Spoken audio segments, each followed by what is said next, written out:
Wolan! Squeeze Gang, you already know the vibes, man. We back again. Tales of Toronto, the crazy story of Jay Noble. We're not going to waste no time. We're going to jump right into this. Y'all know I love the Tales of Toronto. So y'all know I wasn't going to waste no time to get right to this. Squeeze, shout out all my G's. 5 people arrested this week in what's being called Project Pharaoh. It's your boy Jay Noble, we here. Jay Noble! Jermaine Dunkley, accused of ordering the murder, laughed as he was led away in handcuffs. Yeah, these motherfuckers out here be starstruck. See us in the streets, they do nothing but pause. Like this video, man. Listen, go follow me on Instagram, $. Send your request there. I'm going to get to it when I get to it. Just don't rush me. You feel me? Just don't rush me. I'm going to get to it. Yeah, we the ones that you've been hearing about. Beats that we air you out. Birds flying all about. From his humbling beginnings, Toronto native Jermaine Dunkley, professionally known as Jay Noble, emerged onto the music scene against all odds. Raised in Rexdale's notorious Mount Olive neighborhood, Jay Noble's talent began with basketball. Noble came from a bloodline of serious hoopers. He had 2 brothers, Ricky and Tyrone, who were already making noise within Canada's high school basketball scene, with one article describing Ricky as one of the best high school basketball players Hamilton has ever seen. Hamilton is where the Noble family relocated to after their stepfather Paul Watson, a well-respected Lawrence Heights community activist, was gunned down in 2001 when Jay Noble was just 16 years old. Unfortunately, Ricky would become a father to twins while in high school, ultimately ending his basketball dreams. Tyrone, on the other hand, would graduate from high school with a basketball scholarship to New Mexico State University. He played in 3 March Madness tournaments, but his hoop dreams were also cut short due to a fight at a party, resulting in charges and several game suspensions. Jay Noble clearly had big shoes to fill, but surprisingly he managed to exceed expectations. His skills earned him a spot on the first ever All-Canadian All-Star team, as well as a full 4-year scholarship to the university. They said they fashioned his game like Kobe and Pager. My boy had that gun. He had that gun. First ever All-Canadian All-Star team, as well as a full 4-year scholarship to the university. I swear to God, it's so funny. Listen to the last shit I was listening to today. That's crazy. This is the last shit I was listening to today. That's fucking crazy right there, son.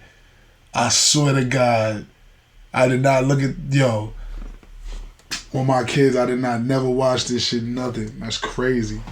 How the world works. I was listening to Lloyd Banks today. Crazy. First ever All-Canadian All-Star team, as well as a full 4-year scholarship. I'm really tapped in with the universe, like, oh my mama. That shit was just different. That was just different. That was different. What made me listen to Lloyd Banks today? That's crazy. To the University of Nebraska, but just before he was to start his pro hooping career, he got turned back at the U.S. border due to, quote-unquote, insufficient documentation. I felt like crying, Noble told the local paper. Now this is the exact moment Noble's life would begin to spiral out of control. By the end of 2004, now 19, Noble's pro basketball dreams would be completely snuffed out after he had been charged with multiple firearms offenses. He did some time, but shortly after his release, he was arrested again, but this time on drug charges. He was sent to the Hamilton Wentworth Detention Center where him and his girlfriend, who was pregnant with his child at the time, got caught on the jail phones planning to smuggle $7,000 worth of pot into the jail. Noble was subsequently charged with drug trafficking, bribery, and weapons offenses and sentenced to 5 years in a federal penitentiary. Noble's troubles didn't end there. In fact, things were just getting started. Sometime in 2010, shortly after his release from prison, Dunkley returned to his old stomping grounds, Mount Olive, where he began to make a name for himself in Toronto's underground hip-hop world as a rapper named Jay Noble. He created a crew called the Monstars, a name inspired by the animated villains in the 1996 movie Space Jam. To say his music took off instantly would be an understatement. Within 2 years of entering the scene, he earned his own Vivo channel, and for those that have been on YouTube long enough, you know that's a major accomplishment. The raw emotion derived from the loss of his father to his failed basketball career fueled his lyrical prowess, catapulting him to new heights. Noble established himself as a force to be reckoned with pretty quickly, but as his rap career elevated, so did the weight of his name with... My son was in the stew with Redman. What? the streets of Toronto. Handguns, automatic rifles, and more than $100,000 in cash. Items seized during yesterday's cross-country crackdown. We're confident we've made a dent in some of the organized crime that's been plaguing some of these communities. Police arrested more than 60 people in the raids. In 2010, Toronto police would conduct a highly publicized raid on a gang called the Young Buck Killers, where they found cash, drugs, guns, and more. But prior to executing it, officers wiretapped several Young Buck Killer members. On these wiretaps, Jay Noble and his crew Monstars would be brought up numerous times, and investigators quickly established they weren't just a rap group, but a highly sophisticated criminal organization that had networks with other crime groups across Ontario. From this point on, Toronto police would begin to conceptualize a plan to take down Noble and the Monstars, but due to a number of obstacles getting in the way, it would take nearly 5 years for that to happen. Nutty. Early this morning around 4 a.m., 25-year-old Hamilton man Ricky Ricardo Dunkley had died. He was taken in a spray of bullets that flew in the middle of a community party at the Bovary Banquet and Convention Center. That's his As brother. word of Dunkley's passing spread, many took to social media to reflect, like a member of the basketball community from Father Henry Carr School, saying, "My condolences to Ricky Dunkley's family. I have a heavy heart. Ricky was a nice boy and a great baller." Turn up. July 28th, 2013. Cat Shortly birthday. after 10 p.m., a publicly advertised pre-Carabana celebration at a banquet hall in Brampton had just begun. The party included a live DJ with celebrants from cities all over the GTA, and at its peak, police believe there was as many as 300 people in attendance. Unfortunately, celebrations would be cut short when multiple gunshots went off. Several 911 calls were made from inside the banquet hall, with some callers indicating shots were still being fired as they spoke to the dispatcher. When paramedics arrived at the hall, they found Niggas was on the floor like this. 911, can you come and shoot it? Bow, bow, bow, bow. You hear that shit? Go get your ass shot trying to snitch on the floor. Just stupid ass. Dumb ass. Noble's brother, 25-year-old Ricky Dunkley, shot in the chest and without vital signs. He was pronounced dead at the scene. He was shot inside the banquet hall after an apparent disagreement with a man by the name of Rico Gale, a reputable gang member from the Lane, which is based out of the south side of Jane and Finch. They were direct rivals of the Mount Olive Crips, a gang that had deep ties with Jay Noble and the Monstars. Rico became suspect number 1 in the death of Ricky. Unfortunately, Jay Noble and his family would never see justice as Rico fled to Jamaica shortly after the incident and has never... Fool. Yard man caught the Yami, got up out of there. I'ma holla at you. I'm off to yard. It's over. would never see justice as Rico fled to Jamaica shortly after the incident and has never been seen since. Less than a month after the loss of his brother, Noble would begin to put out a series of songs, all of which expressed his true feelings about the incident. Just bought the Mac and the clip is extended. Me and you, nigga, now I'm killing your whole team. It's the fast life, still going from last night. See my little brother die, tell him that it's on sight. Anyway you look at. You can tell nigga feel that pain. That shit hurt even more because you can't even do nothing for real. Like, you just gonna have to step on all that nigga friends. That nigga parents and shit. I mean, they don't want to talk like that, but shit. I'm in the streets, man. That's what it is. You see me? My team be getting richer, throw some racks up in the hood and tell my little niggas get them. Boy, yes, I still deal, nigga. The streets a cold place, but the cell's colder. Checking the calendar for when your time's over. Saying fuck them niggas that haven't been checking for you, but still dealing with the beef that we have with niggas. Throughout these songs, a similar theme is present: revenge. Noble made it known Ricky's killer and anybody associated with him weren't safe, and if needed, he'll get someone to do the dirty work. Well, fast forward 4 months, it seems he would do just that. November 24th, 2013, CCTV footage from the North Etobicoke Community Center in Rexdale shows the following sequence of events. 25-year-old Nico Mitchell, who was wearing a fur-lined coat, arriving at the community center just after 8 p.m. After greeting a man standing at a counter in the lobby, Mitchell is seen shaking the hand of the man who, less than 5 minutes later, will shoot him. In the moments between Mitchell's arrival and the shooting, a series of meetings are caught on camera. First, Jay Noble, spotted in the gray beanie, is seen speaking with Monstars affiliate, Sheldon Tingle. Seconds later, Tingle meets with the shooter, who was seen wearing white shoes. Following that meeting, the shooter is seen speaking with Noble, gesturing toward the gym where Mitchell was watching his brother play basketball. Moments later, Tingle is seen walking to the gym. About 40 seconds later, he leaves, with Nico Mitchell following behind. The shooter then leaves the community center, and as Mitchell turns around and smiles, a gun is pulled and the shots are fired. Mitchell was shot 8 times, in the head, chest, legs. Oh, back door. Back door! Shots are fired. Mitchell was shot 8 times. Nutty. Behind. The shooter then leaves the community center, and as Mitchell turns around and smiles, a gun is pulled and the shots are fired. Mitchell was shot 8 times, in the head, chest, legs, arm, shoulder, and abdomen. He was the 53rd homicide of 2013. Damn. Rest in peace. Rest in peace.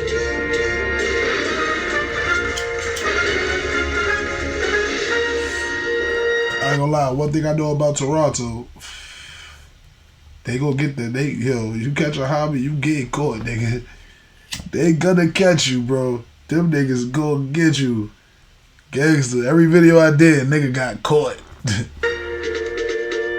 The police are continuing to search for a suspect in a murder from last year. They updated the investigation into the murder of 25-year-old Nico Mitchell. He was gunned down outside the North Kipling Community Center in Rexdale last November.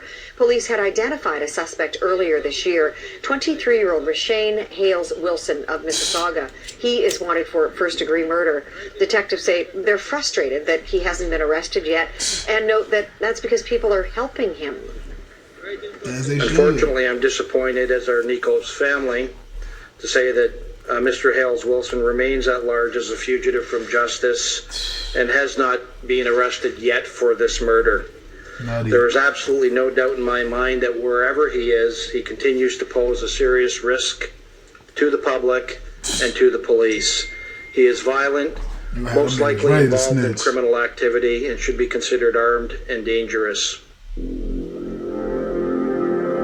It would only take 2 months for a suspect to be named in the death of Nico Mitchell. On January 23, 2014, Toronto police issued a Canada-wide warrant for 23-year-old Rashane Hales Wilson in connection with the execution-style murder of Nico Mitchell. He would be on the run for nearly 8 months before he was captured, but when he did, he didn't hesitate to tell his side of the story. Wow. Wilson revealed he was the cousin of Jay Noble and insisted Nico Mitchell wasn't some innocent victim. Rather, he was a violent drug dealer that threatened his life over a petty drug debt that amounted to a few $1,000s. Oh, this nigga's a hoe. He went in there on some hoe shit.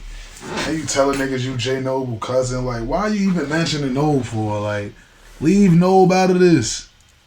Noble ain't got nothing to do with your body, bro. Like, you was a goofy. Nigga's a goofy. Violent drug dealer that threatened his life over a petty drug debt that you killed a nigga, you going to jail. What are you doing this for? Like, what are you even talking for, bro? It's over. You killed him on camera, bro. You fucking idiot. Idiot. To a few $1,000s. Wilson also noted that Nico mentioned Noble's late brother Ricky numerous times, saying he would end up like Pulla if he didn't pay him.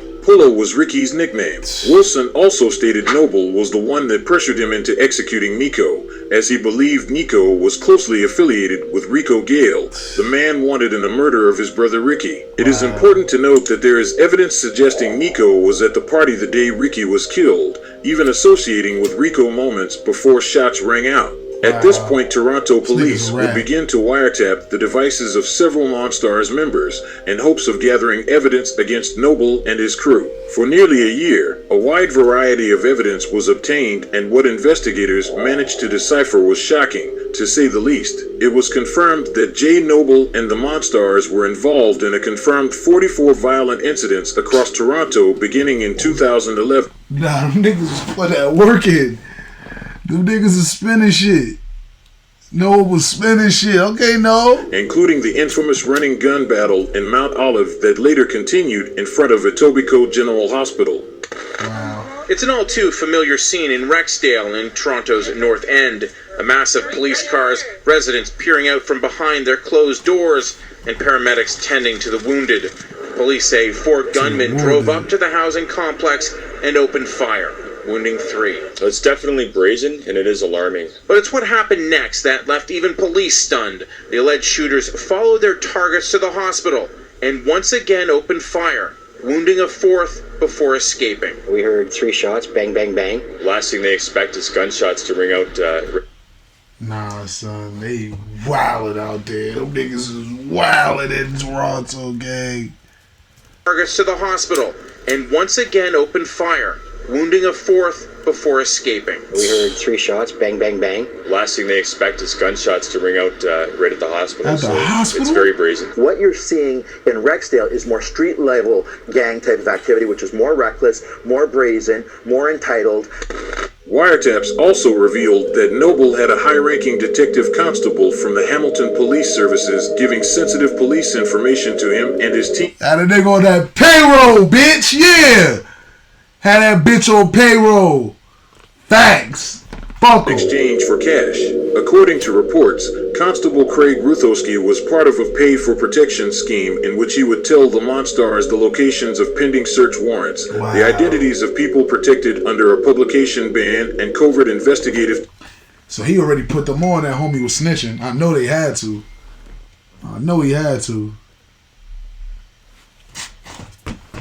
Techniques used by police officers in exchange for $20,000 a month. The car windows smashed and the stuff is gone. Huh. So he was wondering, do you think like the cops would, do they do stuff like that? Like just take it and maybe charge someone later? Or like, yep. Oh, they do it. They do that, but that's like a big, that's a pretty big project thing. They don't just do it out of the blue. They need something called a general search warrant, and that's a pretty big deal. And now, yeah. Shout out to this cop though, cause he was doing the right thing. Yeah. Shout out to that bitch ass nigga. Yeah, fuck him though, but shout out to him. I don't know, like he put niggas. I mean, I was in gangs for 5 years. No one did a general search warrant.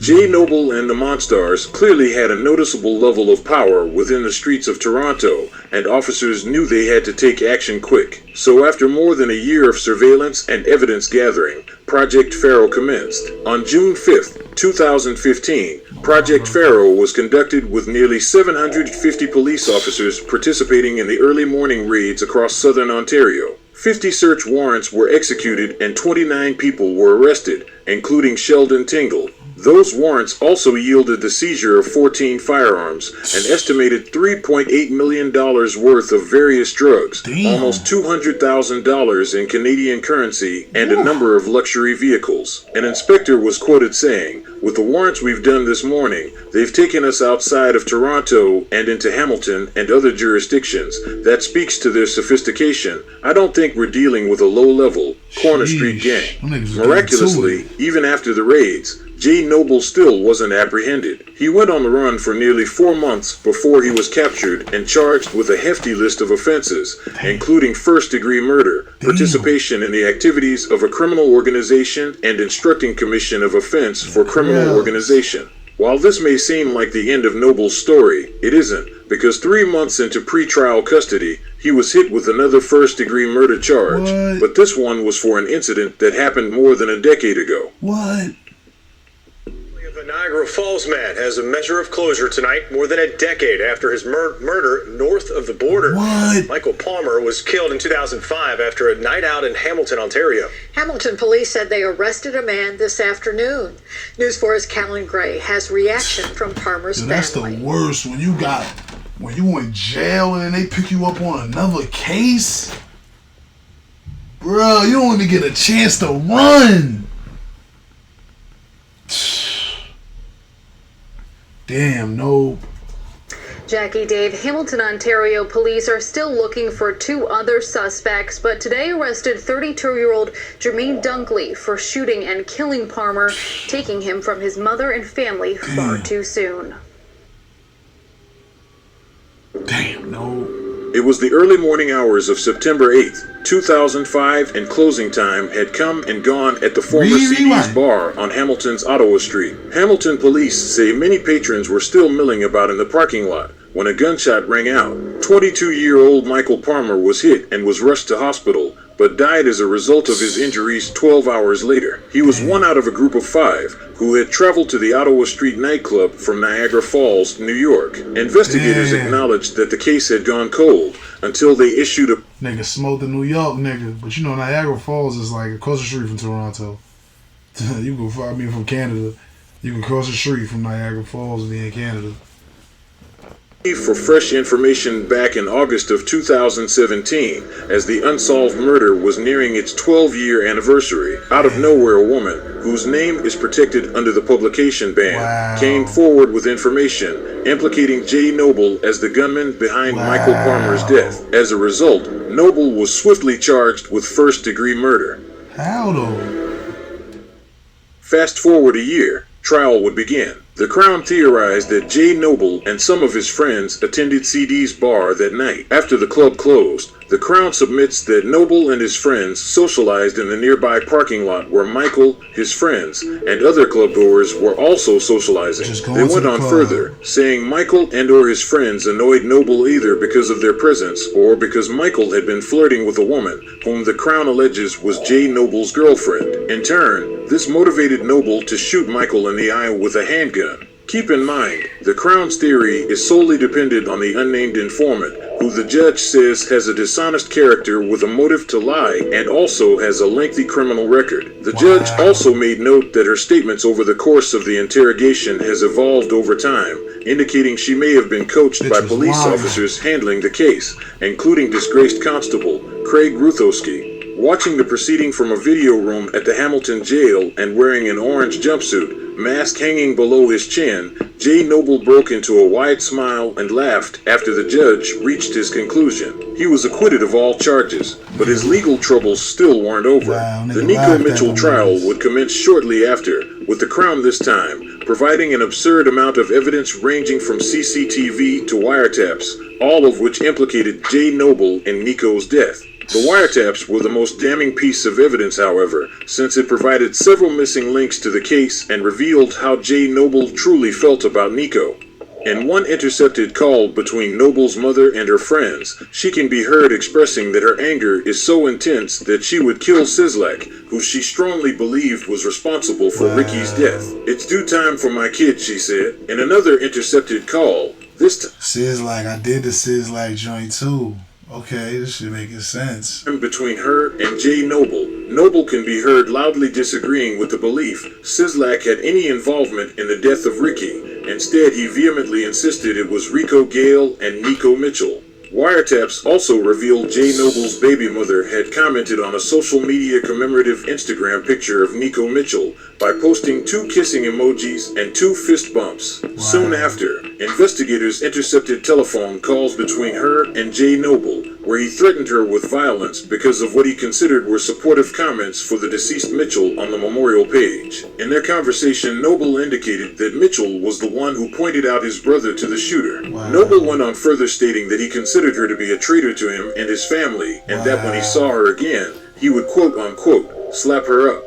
To fully rest their case, the Crown presented 10 of Jay Noble's own songs, all of which were made after the death of his brother Ricky. They even provided unreleased songs that were stored in his phone, which was seized after his arrest. The Crown submitted that the lyrics present Jay Noble as a man willing to go above and beyond to avenge his late brother. They went even further, pointing to certain songs where they believe he is making direct claims, insisting he would hire someone to assassinate whoever pulled the trigger on his brother. And according to the Crown, that's exactly what he did. He got his cousin, Reshane Hales Wilson, to do the dirty work. On intercepted wiretaps, Noble is even heard creating a plan for him to evade authorities after he did it. Fortunately for investigators, they managed to capture him before he executed on those plans.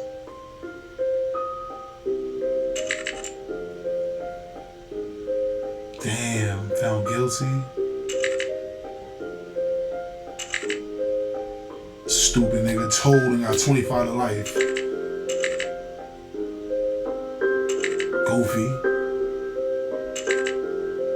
Quit it. Look. 12 and a half years. Damn.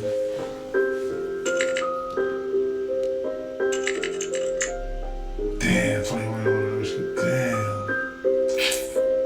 Crazy. Like, comment, subscribe. Yeah, that was crazy.